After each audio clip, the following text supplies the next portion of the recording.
தலையெழுத்தை மாற்றும் சக்தி வாய்ந்த முருகன். நீங்கள் முருகனின் சோதனை காலத்தில் இருக்கிறீர்கள் என்றால் இந்த பொதுநலம் வீடியோவை இன்று முருகன் தான் உங்கள் கண்ணில் காட்டியிருக்கிறார்.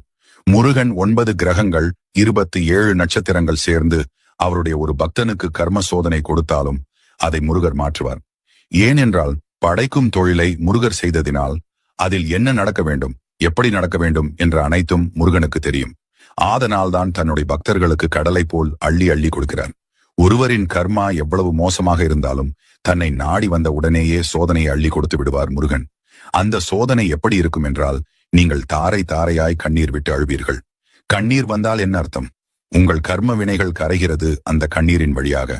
அந்த சோதனையை கொடுத்து கொடுத்து உங்கள் கர்மா தீர்ந்த பின் முருகன் நீங்கள் கேட்ட அனைத்து வரங்களையும் அள்ளி அள்ளி கொடுப்பார். அதிலும் ஒரு இடம் உள்ளது. படைக்கும் தொழிலை முருகன் சிறுவாபுரி என்னும் இடத்திலிருந்து செய்கிறார்.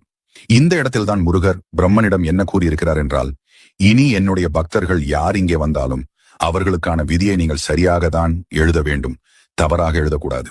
அப்படியே தவறாக எழுதினாலும் அவன் ஏன் பக்தன் என்றால் அதை நீ மாற்றி எழுத வேண்டும் என்று முருகர் பிரம்மனுக்கு உத்தரவு போட்டிருக்கிறார். இதுக்கு பிரம்மனும் சரி, அப்படியே செய்கிறேன் என்று உறுதி எழுதியிருக்கிறார். அப்படிப்பட்ட புனிதம் வாய்ந்த தளம்தான் இந்த சிறுவாபுரி அருள்மிகு ரீ பாலசுப்பிரமணிய சுவாமி திருக்கோவில். முருகன் தமிழ் கடவுள் மட்டுமல்ல, உலகம் எங்கும் முருகனுக்கு பக்தர்கள் உள்ளனர். உலகம் முழுவதும் முருகனுக்கு வழிபாடு செய்து கொண்டுதான் இருக்கிறார்கள். பல நூற்றாண்டுகளுக்கு முன்னரே முருகனை இந்திய மக்கள் வழிபட்டு வந்திருக்கிறார்கள். இதில் யாரும் அறிந்திராத ஒரு விஷயம் என்ன தெரியுமா? நம் தமிழ் கடவுள் முருகன் நிறைய ஆந்திர மக்கள்களின் குலதெய்வமாக இருந்திருக்கிறார். சிறுவாபுரி சென்று சொந்த வீடு வாங்க வேண்டும் என்று வேண்டினால் அப்படியே நடக்குமாம். இந்த சிறுவாபுரி முருகன் கோவிலுக்கு நீங்கள் வாழ்வில் ஒரு முறையாவது போக வேண்டும் என்று சொல்லி கமெண்டில் ஓம்